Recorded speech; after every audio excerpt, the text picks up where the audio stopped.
Okay. You know, reprints are pretty exciting when you get classic Disney Lorcana cards, iconic Disney Lorcana cards like this legendary Hades, and you suddenly have an enchanted version of it. If I pull that out of my pack, I'm going to lose my mind. Okay, we've got the iconic chase cards, but this is like the third iconic card in a way because it's just so pretty, so interesting, so cool to have these reprinted cards, which never had Enchanteds. Suddenly they have them. In today's video, we've got more Fabled reprints confirmed. We are also going to be taking a look at a few new Fabled cards, including a new Cruella Legendary and Enchanted, which is really exciting. And thank you to the channel sponsor Card Market. I thought Diablo was a villain because I was looking at this Little John card, which we're going to look at. It's not. Diablo is not a villain. Confirmed. Thanks, Card Market, for sponsoring the video. I'm going to be with Card Market and Gatherer's Tavern at Gamescom a week before Fabled comes out, and I will be doing daily live streams from Gamescom using Fabled cards. I won't have the new cards, but we're going to use the reprints only. So it's like set 9 meta. Without the brand new cards, there's only 30 or so of them. So if you're at Gamescom, come down with your set 9 deck, play against me, see if you can beat me on stream, and let's start working out the best decks for Fabled. Thanks, Card Market, for sponsoring the video. All right, there's also a Queen. This is a card we've already seen, but this is a epic version of it, and we are going to take a closer look at how the epic cards are looking. Look at this family is getting reprinted. That's a banger. Now, this might not seem that exciting, but we have seen that Ruby has some Singer cards now, and therefore Sing Together cards are not just good in Amber now, but they're also good in Ruby. And if you're playing Amber and Ruby, they're going to be particularly powerful, potentially. And this is a card I've always liked. I love the Enchanted of this one, actually, I've got to say. So yeah, I'm happy to see this one being reprinted. Shere Khan! This card is like a classic case of why I'm excited for Fabled. When this card got released, which was only in set 2, everyone, myself included, was like, oh my god, this card's got to be good, right? And it never quite caught on. But suddenly now with the power level significantly, I'm going to throw it out there, I think the power level significantly decreasing, going from set 8 to set 9, a card like Shere Khan, particularly in a Ruby Steel deck, might actually have some legs. So I'm really, really excited for this one. I cannot deny it. Very, very cool. Might still struggle a little bit, but in a Ruby Steel deck in particular, where we know that challenging matters, it could actually prove to be worth it. Very exciting. Lilo! We already saw this Lilo card, but this is the enchanted version of it, and it's an amazing card. When you play this character, your other characters gain Challenger 2 this turn. Whenever this character quests, chosen alien character gains Challenger +2, and this character can challenge ready characters. Awesome synergy with Stitch. There's a obviously non-enchanted version of this, but it's a very cool card as another very nice chase. You've got all of the epic cards as like epic cards as decent chases. You've got like Enchanted Hades as a banger, but then that Enchanted Lilo looks really good. We're also going to take a look at the Enchanted Cruella de Vil. So the Enchanted cards this set so far are looking like real chase cards, which is exciting. We know Fabled has a lot of reprints. It's not going to be that exciting to open from that point of view. But if it's exciting to open from a chase card point of view, we could be onto a winning set for pack openings, at least pack opening videos. Mickey Mouse Trumpeter is now a super rare, and it's back in set 9. I'm happy with this one. Mickey Mouse Trumpeter, a bit more of a meme for fun card, but if the power level of the game is decreasing significantly with cards like Prince John, Mr. Smee, Diablo, Madam M. Fox, that just became auto-include cards in their respective colors, a meme card like Mickey Mouse suddenly has a lot more opportunity to thrive. Is it still not going to be the best card of the game? Yeah, it's not. But it might actually have a chance. One card I really want to see reprinted this set, by the way, is the Legendary Jafar. The Legendary Jafar from set 4. I want to see that card reprinted. That's my biggest wish, I think, right now. We already looked at Tinkerbell yesterday, but the Queen Mirror Seeker we did not cover. Whenever this character quests, you may look at the top 3 cards of your deck and put them back in order. It's not a very good card at all, but there is like heavy Queen synergy decks where it might just make up the numbers there. Little John Sir Reginald. This is why I was looking at Diablo. I was like, is Diablo a villain? The answer is no. I just want to double check that the legendary isn't randomly. It's not. Okay. So Little John Sir Reginald has 2 effects. It's a new card. Chosen hero character gains resist 2 or deal 2 damage to chosen villain character. Imagine if Diablo was a villain. There would be a really meta-relevant card if that was the case in Infinity Constructed, because I think Diablo is going to dominate there unless they decide to ban it, which honestly, I vote they should. But that's a story for another day. This card is expensive with the fact that it's uninkable. Obviously, it's cheap. You don't have outstanding stats. Like a inkable 2/2 would quest for 2. So it's uninkable, it only quests for 1. You're paying for, with this card, the flexibility.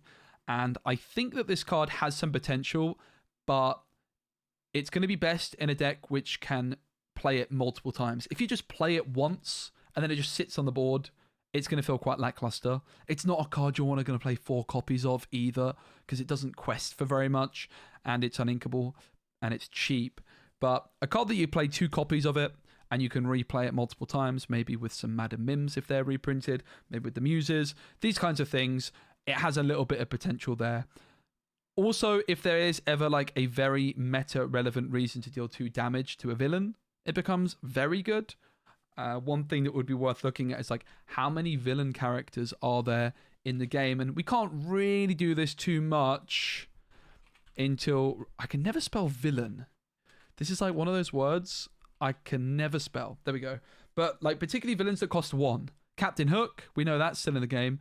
Maleficent's probably going to get reprinted. There's not many, is there? That is not actually many 1-drops that have the villain tag. In terms of 2 costs, nothing particularly outstanding there. But if there's like a bunch of villain characters which cost 1 and quest for 2, for example, I think like a Maleficent and more cards like that are very meta relevant at some point. Perhaps this Little John could be great, but it can't deal with Merfolk, which we know is being reprinted. That's a bit of a bummer, but it's got potential. It's one to keep an eye on. There's a ton of hero characters, that's for sure. Of course, ideally, you're going to be giving like a 1-cost character that's a hero resist, but like giving your Cinderella resist is not terrible. Your Lady resist is not really what you're looking to do. But there's a lot of heroes, not that many villains that you're going to be gaining a ton of value. Let me know in the comments if there's any villains that come to mind for you that would be great targets for Little John. I'm going to give this one a 4 out of 10. I'm not in love with it. These are the new starter deck cards, seemingly. Now, this is a bit of a leak in a way, but I saw it on Reddit. I had to share it. Power line seemingly in the starter deck. I don't know. I saw it on Reddit. Maybe I'm not supposed to cover these. I think like it's on Reddit, guys. It's on Reddit. It's on the front page. I feel a bit uneasy when I'm covering Lorcana stuff, which like is maybe out early, but I feel like personally, if it's out in the open, it's my duty to cover it. Sorry, Ravensburger, if I shouldn't. Please let me know. But these are seemingly the starter deck cards, and they've got a new foil, which I think is really cool.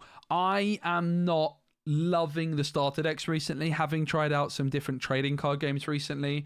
The starter decks in other trading card games just feel a little bit more cohesive.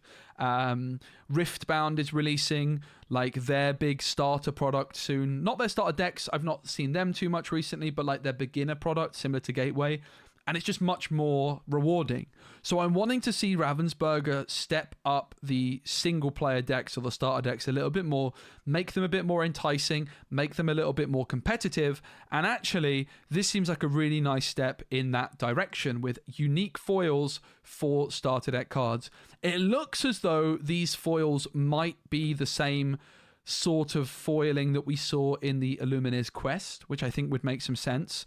Let me know if I'm right or wrong on that, but it certainly looks to be the case. Powerline as a starter deck card is also a great step in that sort of direction that I am wanting them to go with these starter decks. Having like a unique card that you can only get in the starter deck is this like this version of Powerline. That's really cool.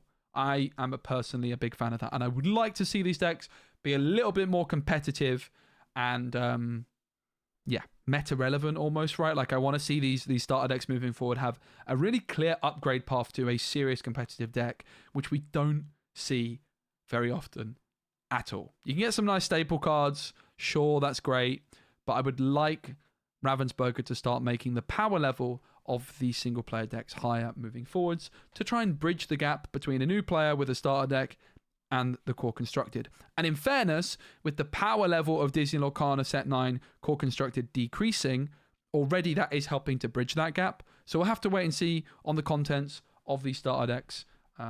Haven't really looked at this Mulan too much recently. I think this one was revealed a long time ago. Whenever this character quests, look at the top 4 cards of your deck. You may reveal a princess character card and put it into your hand, put the rest on the bottom. If this card quested for 3, I would love it. Only questing for 2 does put me off a little bit, but it's definitely not a bad card, particularly as we say, as the power level's decreasing. A way of drawing is going to be, I think drawing in general is being nerfed quite a bit. Prince John, Diablo, we might not see Friends coming back. For example, we are seeing that big Dumbo legendary we looked at yesterday as a big card draw to win Amethyst, but you would expect Amethyst to be able to draw some cards quite efficiently. Outside of Amethyst, probably going to be struggling for card draw.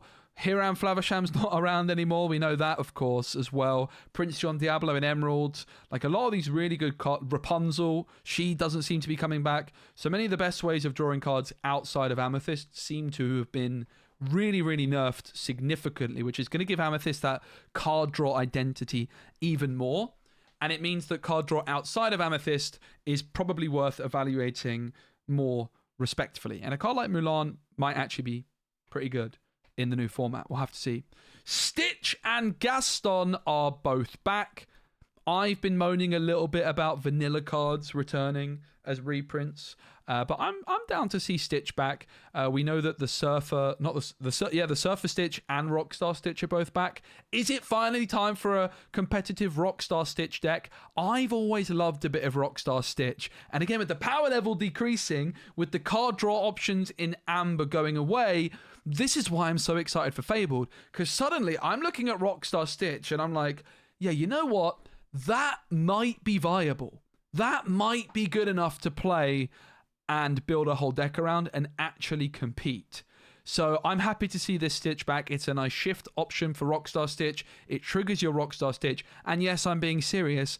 I think Rockstar Stitch might be competitively viable. And yes, of course, I will be building a deck around it, and I will be playing it at Gamescom a week before Fabled comes out. Gaston is also a card I like to see returning. I think it's a really interesting and unique one. Again, it fell off a lot of the time, but it was competitive for quite a long time in Lorcana, and I expect it to be a very serious option with the rotation. Under the Sea is back as well. I'm down for that. Under the Sea is great. Doesn't seem like Kida's being reprinted. I would kind of be surprised if she is. I think Kida Under the Sea is like really good, but there's definitely some other synergies, particularly with Sapphire. Actually, Sapphire Under the Sea seems like it might have some legs.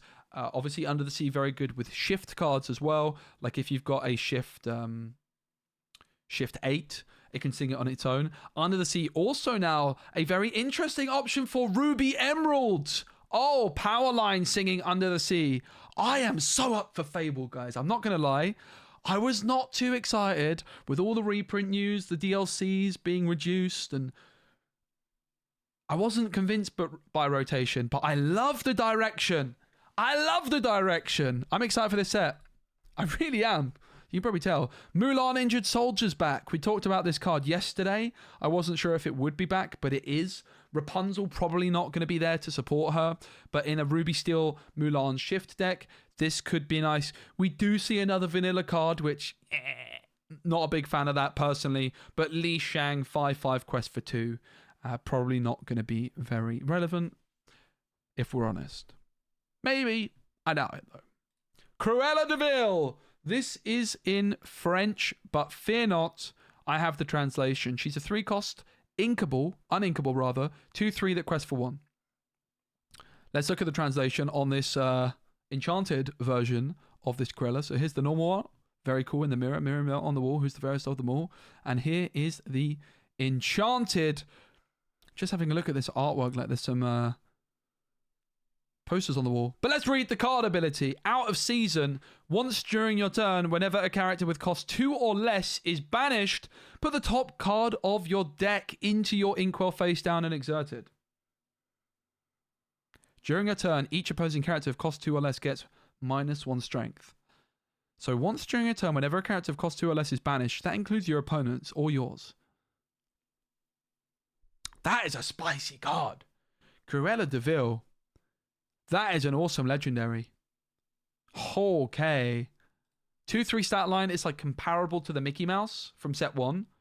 But this is able to ramp multiple times. It is more conditional than Mickey, but you can still trigger it the very same turn. Like imagine I'm going to say Blurple. I don't know that this is necessarily best in Blurple, but I'm just thinking of like this 0/1 Diablo, for example. You banish that in your own turn. Bam!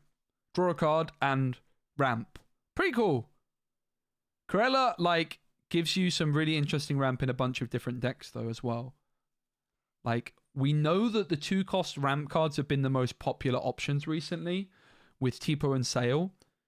We haven't seen Fishbone Quill on the list of reprinted cards as of yet, which is like the main popular 3-cost ramp. But Cruella looks like a really interesting option at 3. Now, I also saw that Winnie the Pooh is being reprinted. I don't think I actually have that in my list here, but I'm certain I saw it on Twitter. It's very hard to find all of Pooh. Bro, where's this card? This one. This card's getting reprinted. I'm 99% sure I saw it on Twitter somewhere. Winnie the Pooh having a think. Whenever this character quests, you may put a card from your hand into your Inkwell face down. And maybe not exerted. Let me try and do a quick mid-video Twitter search for Winnie the Pooh. I wonder if that's been errated, because that suggests that this is never going to work, is it? I search Winnie the Pooh. Media? Winnie the Pooh. Winnie the Pooh. That's an awesome cosplay. There's a honey wizard. This has not gone well, has it? Winnie the Pooh having a think. Awesome art. Oh, here we go. Okay, this is the artist. Well, this was a bit of an awkward downturn in the video, wasn't it? I think it's getting reprinted, though. I'm fairly sure I saw it. Set 9! Revealed by Nordic Ink Realm. I did. Okay, and it hasn't been errated. Whenever this character quests, you may put a card from your hand into your Inkwell face down. And big shout out to the Nordic Ink Realm, who I will be attending their event in Malmo on the release weekend. There's still tickets available, and you can use code SPECI for 5% off. See, I knew Winnie the Pooh was getting reprinted. And that is a really good one. Like, Cruella and Winnie the Pooh being options as unorthodox turn 3 ramp, I think is really healthy. You don't want it to just be a no-brainer. Yeah, I play blue. I put Tipo. I put Sail in my deck. You actually want to have some decisions to make. And Cruella in particular, but also Winnie the Pooh, giving you some different things to consider. Corella's great. Eeyore's also being reprinted. It's a resist one. Not much of a roadblock, but I suppose I'll do. And then there's also a super rare Ursa, which I haven't even read yet in all this excitement. It's a 3/4 quest for 1, and it costs 5. Sing for me. When you play this character, exert chosen opposing ready character. That's a good start. Then you may play a song with equal cost to or less than the exerted character's cost for free. That's a belter. That's a very cool card. Now, playing a song for free sounds broken, right? But bear in mind, song cards are designed to be able to be played for free by singing them. But this card's still very good. Like, imagine you're going second and you have some sort of deck where you have a 5-cost song. Like, Whole New World is the obvious. That's not being reprinted. But, like, let's just say, like, there's some powerful card that costs 5. Whole New World is, like, something you can compare it to. But, like, a modern-day version of some powerful 5-cost song. You know, with Whole New World, what do you need? You need 5-cost singers. So with Ursula, being able to play a 5-cost song that's really powerful, particularly when you're going second, could be really good. Because at various points throughout the game, after you've played Ursula, she can sing those songs, right? But if you're going second, your opponent plays their 5-cost character before you do. You play your 5-cost character onto their 5-cost character, exerting it. You get to play like this powerful song card, which costs 5 for free. And then you can take out your opponent's 5-cost character with your other characters on the board. Like, the potential there is significantly big. Now, there aren't that many big, powerful 5-cost songs which come to mind. And obviously, the powerful songs that you're going to be wanting to play are going to be predominantly Amethyst. But obviously, you can pair Amethyst with any other ink color if there's a powerful song. It's going to be unlikely you hit like a Sing Together song because it's going to be a bit too late in the game for that. But if you've even just got like powerful 3-cost songs, for example, like Friends, that would be great. Very cool card. I'm a big fan of it. Now, it is worth mentioning that you've obviously got Elsa 5th Spirit at a similar slot, which also exerts opponent's character. If I could only play Ursula or Elsa, which would I play? And it's not even close. It's Elsa all day. But you can play both, and there might be some specific synergy decks where Ursula Voice Stealers can be better. And also, in a year's time, when we go into set 13, Elsa 5th Spirit is going to be rotated out, potentially. This one could take its place. Very, very cool card. Genie's back. This is the one that when you quest, you shuffle it into your deck and draw 3 cards. I like it. I hope they bring back Jafar, the Lantern. I love Jafar. Like, that could be where Lorcana goes, where like these theme decks like Bruno Madrigal, Jafar, the Queen, Rockstar Stitch. Like, this is the direction I think they're trying to go with this refresher. Like, the gameplay decks, they got a bit out of hand in terms of power level, and it really like restricted some of the meta a bit. The meta was still fun in my mind, but like we saw Amber Steel dominating for set after set, Discard dominating for set after set, Red Blue, like all these decks that we became used to are no more. Okay, I'm sure many of them are still going to be good, like Blurple people are pointing to, but it opens up the door for theme decks, which could be really, really fun. My favorite kind of decks in trading card games are unorthodox win conditions. I would love to see Mill be good, although it's probably unlikely with a whole new world being rotated out. I would love to see Genie and Jafar theme deck. I would love to see Puppy deck be good. All this sort of stuff. Rockstar Stitch. Like, I am so up for this set. I might be getting a little bit ahead of myself, but it seems to be the direction the game is going in, and I am up for it to a massive degree. Captain Hook, Captain of the Jolly Roger, LeFou, and this duck. Is it Huey? Is it Dewey? Or is it Louie? Nobody knows, and I certainly haven't got a clue. Captain Hook, 4-cost uninkable Captain of the Jolly Roger. When you play a character, you may return an action card named Fire the Cannons from your discard to your hand. But what if they don't reprint Fire the Cannons, I hear you ask? They're reprinting Fire the Cannons, confirmed.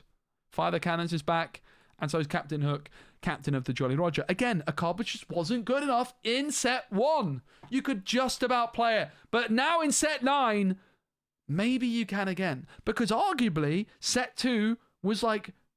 Set 2 had so many good cards. Set 1 had so many good cards. Like, maybe the power level of Disney Lorcana right now is lower than it was in set 1.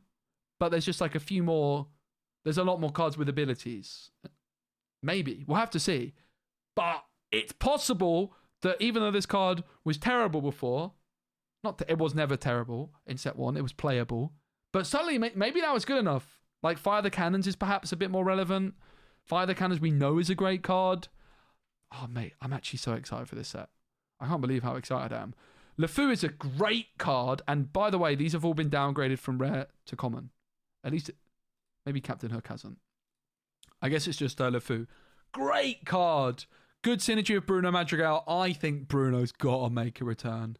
I think Bruno's got to be back. Bruno is set 4, right?